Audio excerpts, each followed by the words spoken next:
저는 이제 R&D 사업을 하는 경우에 이제 조건이 저는 좀 놀랐어요. 사실 R&D 사업을 바로 지원하려고 했을 때는 조건이 좀 있는데, 이제 제가 그때 당시 이제 개인 사업자였거든요. 근데 안 되는 거예요. 개인 사업자가 하면 거의 골프 확률이었고, 법인으로 무조건 해야 된다. 거의. 그리고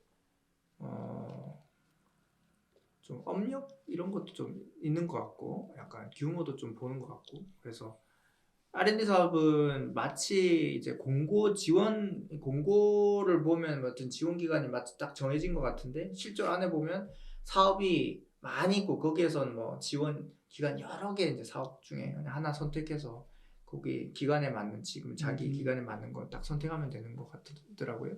그래서 1년 중에 여기서만 뭐 지원을 뭐 이 기간만 해야 된다 이런 게 없고, 그냥 그 안에 들어가면 여러 가지 프로그램들이 있을 때 선택하면 된다는 건데, 좀 제가 듣기로는 이런 것도 있더라고요. 막 앞에 이제 예비나 초기 창업 패키지 이런 거 한 사람들은 조금 가산점을 더 주고, 그런 게 없는 사람은 조금 덜 하는 경우도 있는 것 같고, 결국에는 만약에 이제 나는 아직 뭐 1년도 안 된 사업자인데 난 돈 큰 R&D를 좀 해야 되겠어. 그런 경우에는 일단 법이 만들어야 될 거고, 그죠? 그 다음에 뭐 이 조건을 채우기 위해서 뭘 해야 되는 게 있을지. 왜냐하면 제가 왜 이런 질문을 하냐면, 많은 분들이 예를 들어서 내가 R&D를 좀 바로 필요한 경우가 있잖아요. 어떤 사업에 있어서는 좀 기술 기반인 경우에는.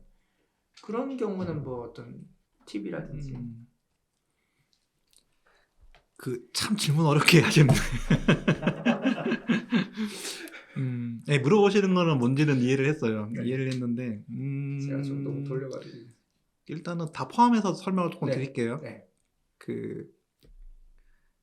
일단 지원 사업을 보시다 보면 R&D를 포함해서, 그러니까 비R&D도 있고요.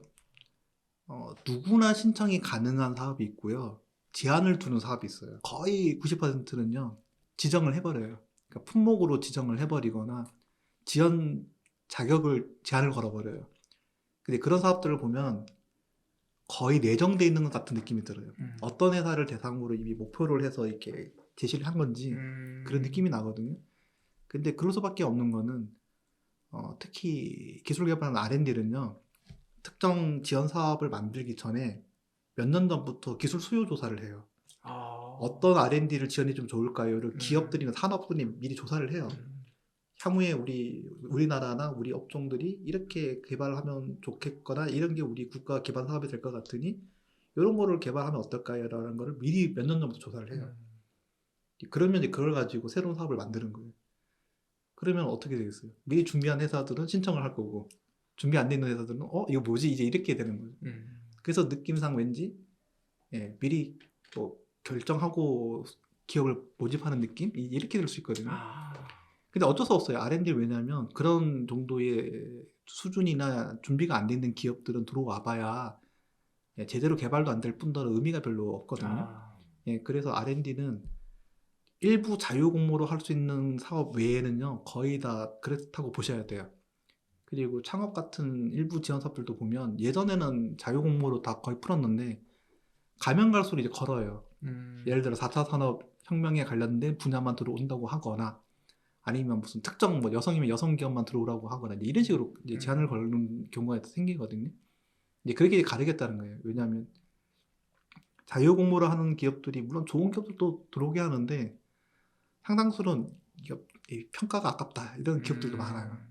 그래서 이제 그런 거는 좀 이렇게 별로 안 들리려고 이제 하는 거고요.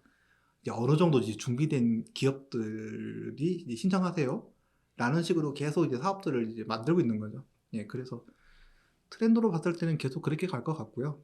그리고 R&D는 저도 이제 R&D 평가를 많이 해보는데 개인 사업자로 된 경우를 제가 2번 봤어요. 있긴 있네요. 저도 있는 거를 저도 봐서 알았어요. 저도 법인만 되는 줄 알았는데 개인 사업자 중에 2군데가 있었어요. 물론 그렇게 따지면 실제로는 더 많다는 얘기인데요. 조금 이해가 되는 게 인력들이 기반이 너무 이제 좋아요. 그러니까 대기업 출신이거나 그쪽 분야에서 누구나 알만한 뭐 학자이거나 교수님이거나 이런 분들. 이게 또 아무나 되는 게 아니에요. 다만 뭐 법인이 아닐 뿐이지 뭐 이런 느낌 있죠. 이런 분들은 또 되긴 해요. 극히 일부겠지만. 그래서 불가능은 아닌데요. 진행자님이 말씀하신 것처럼 웬만하면 법인으로 신청을 하셔야 최소 기본은 갖출 수 있다는 거고요. 그리고 무엇보다 기술 개발은 뭐 아시잖아요. 뭘 개발할지가 명확해야 되는데 우리 회사, 그러니까 주관기관 단독으로 하려면 힘들어요. 원래 기술 개발은. 네. 그래서 팁을 조금 알려드리면 공동이거나 또는 이렇게 우리가 주관이면 참여 기업이거나 또는 우리가 외부에 위탁할 수 있는 위탁 연구 기관이거나 이렇게 해서 컨소시엄을 짜셔야 이게 확률이 올라가요. 그 기술을 우리 혼자 다 개발해? 예를 들어 아까 말씀하셨지만 나 대표 혼자 있는데 내가 기술 개발 다 해? 안 되죠. 이거 좀 누가 봐도 좀 무리가 있잖아요. 맞아요. 그러면 일부 부족한 거를 다른 회사 또는 다른 기관을 통해서 또 하면 아무래도 좀 성공 가능성이 올라가지 않을까요? 이제 이런 식으로 짜셔야 된다는 거죠.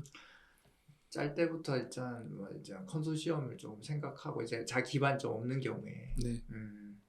왜냐하면 사업화 지원 사업들은 그냥 단독으로 하면 돼요. 네, 맞아요. 그러면 되는데 그 R&D나 이쪽 계통은 일단 지원금 규모도 클 뿐더러 구조를 아예 그런 식으로 거의 만들어 놨어요. 그래서 아니 소프트웨어를 하는 회사가 하드웨어를 해야 돼요. 같이 요즘은 융복합 그러니까. 맞아요. 근데 소프트웨어 하는 회사가 갑자기 뜬금없이 제조를 하려면 힘들잖아요. 처음부터 다시 해야 되잖아요. 그럴 것 같으면 제조를 하는 회사를 하나 끌고 와서 같이 하자.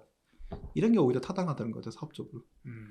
그래서 이제 실제로 지원할 때도 그런 걸 좀 어필을 해서 우리 이런 회사랑 같이 한다. 네, 그래서 같이 개발하고 사업비도 같이 분담하고 같이 받아가고 이렇게 많이 하죠.